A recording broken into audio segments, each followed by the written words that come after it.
Hello! Kami nandito sa Japan. Kala nyo sarap ng buhay namin dito, no? Akala rin namin yun. Noona, akala namin napakasarap dito. Pero habang tumatagal, na-realize namin na napakahirap pala ng pamumuhay dito.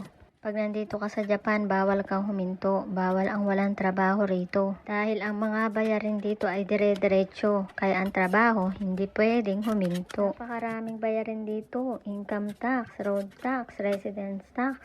Ay nako, ang daming tax. Grabe.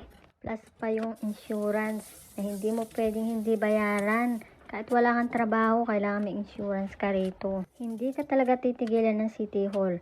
Talagang lagi mo makikita sa mailbox mo. Lagi ka na lang merong bill. At magugulat ka na lang pagpunta mo ng City Hall, tatanungin mo, yung bayarin mo ay nagkapatong-patong kasi hindi mo binayaran, tumubo pa rin yun.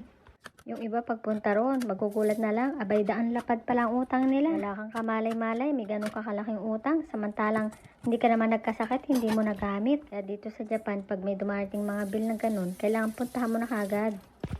Kasi kahit pa paano meron naman paraan para medyo maliit yung babayaran mo. Sabihin mo lang, halimbawa wala kang trabaho. At kung may trabaho ka naman, pwede namang hulug-hulugan yun, buwan-buwan. Ang kainaman dito sa Japan, pag wala kang trabaho, pwedeng hulugan ng pagbabayad dito. Kahit sa hospital, pag may sakit ka nga, pag wala kang pambayad, pwedeng hulugan. Kahit pa paano may konsuelo naman. Yun.